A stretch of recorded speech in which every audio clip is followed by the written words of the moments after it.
हम सभी ने महादेव की महिमा का वर्णन सुना है कि कैसे महादेव अपने भक्तों का ख्याल रखते हैं। अपने भक्तों की इच्छा को पूरा करने के लिए महादेव को अगर साक्षात धरती पर भी आना पड़े तो भी महादेव आने से नहीं कतराते हैं। ऐसे ही महादेव को कलयुग में अपने परम भक्त की मदद करने के लिए खुद धरती पर आना पड़ा। आज हम आपसे जिस सच्ची घटना का जिक्र करने जा रहे हैं वो बिहार के एक छोटे से गाँव की है, जहाँ घर की बहू बेटियों को कुछ भी करने का अधिकार नहीं था। उनको सिर्फ घर के काम, खेतों में काम करने के लिए तथा बच्चे पैदा करने, उनको पालन करने के लिए छूट थी। उसी गांव में पार्वती नाम की महिला रहती थी, जो भगवान शिव में विश्वास रखने वालों में से थी। वो बहुत गरीब घर से थी, लेकिन पढ़ने में होशियार थी। गरीब होने के कारण उसने 12वीं के आगे तक की पढ़ाई नहीं कर पाई और उसके घर वालों ने उसकी शादी अपने से भी गरीब घर में कर दी। दुर्भाग्यपूर्ण पार्वती का पति बहुत बड़ा शराबी निकला और उसके ससुराल वाले भी अच्छे नहीं थे। वो उसको शारीरिक रूप से प्रताड़ित भी करते थे, लेकिन फिर भी पार्वती का भगवान शिव पर विश्वास बना रहा। उसको लगता था कि उसके साथ जो भी हो रहा है वो शिव की इच्छा है। शादी के कुछ महीने बाद ही पार्वती पेट से हो गई। घर वाले उस पर लड़का पैदा करने का दबाव लगाने लगे, लेकिन वो जानती थी कि ये सब उसके हाथ में नहीं था। इसलिए वो हमेशा अपने इष्ट भगवान शिव से मन ही मन प्रार्थना करती कि हे प्रभु, मेरे कोख में लड़का या लड़की जो भी हो उसका मैं प्रसाद समझकर ही ग्रहण कर लूंगी। आखिर वो दिन भी आ गया जब बच्चा पैदा होने वाला था।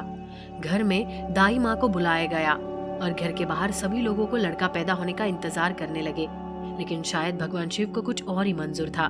घर में लक्ष्मी स्वरूप लड़की ने जन्म लिया। जब दाई माँ ने बाहर आकर सबको बताया कि लड़की पैदा हुई है तो घर वालों का मुंह लटक गया। पार्वती की सास उसको मनहूस बुलाने लगी। उसका पति गुस्से में शराब पीने चला गया। पार्वती बच्ची पैदा होने से खुश तो बहुत थी, लेकिन उतनी ही डरी भी हुई थी, कहीं उसका शराबी पति उसके और उसके बच्चे के साथ कुछ गलत न कर दे। रात हुआ और जिस बात का डर पार्वती को सता रहा था वही हुआ। उसका पति रात में शराब के नशे के धूत में जैसे ही घर के अंदर कमरे में घुसा तो उसके हाथ में एक धारदार चाकू था और उसने शराब के नशे में चिल्लाते हुए कहा कि आज तुझे मैं मार दूंगा और इस मनहूस बच्ची को भी, और तेरा महादेव भी तुझे मुझसे बचा नहीं सकता। इतना बोल वो हाथ में चाकू लिए पार्वती और उसके बच्ची की तरफ बढ़ा। उसके ससुराल वाले भी उसको बचाने नहीं जा रहे थे, बल्कि वो सोच रहे थे कि रात में दोनों को मारकर नदी में फेंक देंगे और अपने बेटे की दूसरी शादी कर देंगे। फिर जैसे ही वो चाकू से पार्वती पर हमला करने वाला था तभी एक चमत्कार हुआ और वहां पर पीछे से पुलिस आ गई और पार्वती के पति को गिरफ्तार कर लिया। साथ में उसके घर वालों को भी गिरफ्तार कर लिया। पार्वती के पति का पुलिस को देखकर पूरा नशा उतर गया। उसको समझ में आया कि ये पुलिस कहाँ से आई। तभी वहां एक आदमी आया जो उससे ठेके का मालिक था। दरअसल उसने ही ठेके से पार्वती के पति के जाने के बाद पुलिस को फोन किया था।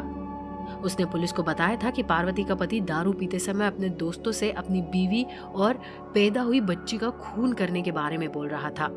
उसके मुताबिक पहले उसने सोचा कि वो शराब के नशे में ऐसे ही बोल रहा होगा, लेकिन जब वो यहाँ से जाने के लिए निकला तो उसके हाथ में धारदार चाकू देखकर उसको लगा कि शायद उसको पुलिस को फोन कर देना चाहिए। पार्वती ने इसको महादेव की महिमा बताया। जब पुलिस ने ये केस कोर्ट में भेजा तो कोर्ट ने उसके पति और उसके ससुराल वालों को 5 साल की सजा और 10,000 रुपया जुर्माना लगाया। वही वो लड़की सच में लक्ष्मी का रूप और भगवान शिव का प्रसाद निकली।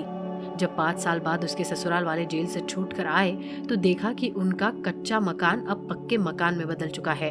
जब उसके परिवार वाले घर में आए तो देखा कि पार्वती पुलिस बन चुकी है। उसके ससुराल वाले चौंक गए।